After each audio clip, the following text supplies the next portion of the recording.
Hi, this is Ben Hollis from the Culture Shock event over in the Parramatta Seawall.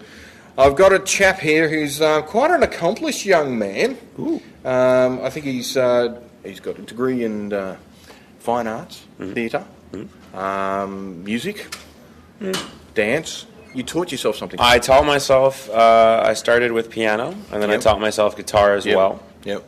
I actually taught myself how to swing dance as well, and then I started competing after that. Oh, hang on. You know what we call that in Australia? What? Just being a smart ass. That's kind of true, yeah. I taught myself that as well. You're just showing off. That's all we can say is you're a bloody show off. That's all. You name it, I taught myself it. It's all right, mate. Yeah. And your motto is if you're finding something that's hard to do, you just go out and do it. Absolutely. I think that's a good way to live. You know the movie Defending Your Life? Yes. I love that movie growing up. And this idea that if you're afraid of something, like that's what you're judged on later in life. Now, I don't necessarily believe that's true, but I like this idea of your life being a series of overcoming fears. So at an early age, I decided to kind of adopt that. And it even goes so far as women. The other night at a bar, we passed by a swing dancing night at a bar. Oh, I thought you were going a little bit far. I was going to say, ask my daughter to leave the room. No, oh, wow. Went there. Nice. No, it's all good. Hey. Yeah, like there were these 4 girls sitting over there, and I was just like, I'm too intimidated to go talk to them. I would never do that. And I was like, what? I'm scared to do it. I got to do it. I kind of view it as constant challenges. Excellent. Yeah. No, look, you and I should go out for a few beers one day when you come over next time. Heck yeah. I'm dead serious, man. Heck yeah. Look, there's another thing. Like, you and Amanda have something very, very, very much in common. Incredible good looks. Yeah, oh, look, she's hot. She's hot, and, I'm a bloke, but, yeah, you're hot. Yeah. How you doing? How you doing? Mate, I'm fully sick, bro.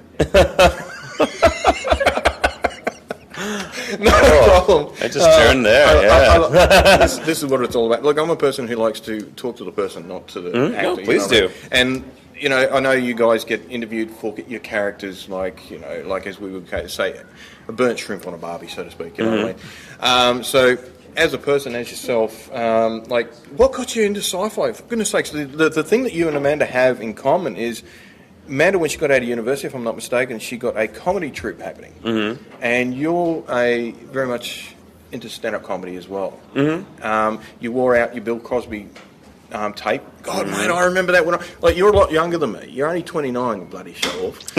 And Bill Cosby, he was one of my all-time favourites when I was a young fella. And as he should be. Brilliant. Old BKB. The old Fat Albert. And all that. It was brilliant. I love that. I mean, my entire life, I've always respected stand-up comedians. I think it started because I was terrified of it. It was something that I've always wanted to do, and who doesn't love laughter? But it was something I didn't understand because I don't know how people write jokes, let alone get up every day and do it. Yeah. So I started listening to everything, and to this day, I discover comedians and pass them along. I think Eddie Izzard is the funniest person on the planet. I've heard of him, yeah.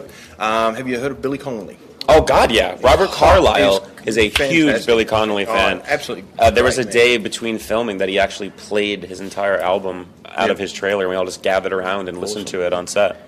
Oh, it's great. Robin Williams up stand-up. Another one of my favorites when I growing up. Absolutely brilliant. It is very hard to be funny. It's like the reason I do radio, I've been doing radio now for 20 years. I've been behind a microphone for 30. And the reason I do it is just to make people laugh, to have fun, you know what I mean? And that's all what it's all about, I believe, Getting out there and stirring people up, getting on the microphone and just going, hi. And they just look at you and go, they either do one of two things, because I'm an old fart, all right? They go, you're a dirty old man. Or, okay, what room would you like to go to? I don't know, your room's fine. Things like that, you know what I mean? Look, if you can make people laugh, I mean, how many girls out there say that that's what they're looking for? Men and women, that's what they're looking for, somebody who can make them laugh. Yeah, exactly. You need it in this world that we live in. You need a smile and to laugh every once in a while, otherwise you're not going to make it. Laughter is the best thing for the heart, I believe, absolutely. You know what I mean? And if you can go into a room and make a room, a crowd, or just a couple of people relax, as soon as you get to meet them, then you know, it's just a matter of, oh, yeah, it's all right. Absolutely. I totally agree. Yeah. Sit back and have a good beer, have a chat. And this is where I think you and I get along really well with that. Mm-hmm. It's a shame my colleague Mark couldn't be here, but I reckon you get along well with him as well. One of the other things being nominated for an Emmy was for the Ugly Betty thing. I would just to clarify, I was submitted for nomination. Yeah. Submitted for even a submission. Come on, you know what I mean? Like you didn't get the part as Leonard in the Big Bang Theory. Unfortunately, that was unfortunate. But you got I have so to speak. So much to be thankful for in my life, and Ugly Betty is definitely one of them. You know, I fought tooth and nail for that role. Like they really wanted to get somebody who was more well established, but I really connected with the role, and I really liked the idea of him. And then when I first started, I got some great compliments. I have to kind of attribute it to really starting my career, because before that I was mainly doing co-stars, as we call them, smaller roles. Yes, of course, yeah. And that was the first one that was more well received. My first episode, when it aired, I started doing People Magazine and Entertainment Weekly and publicity like that.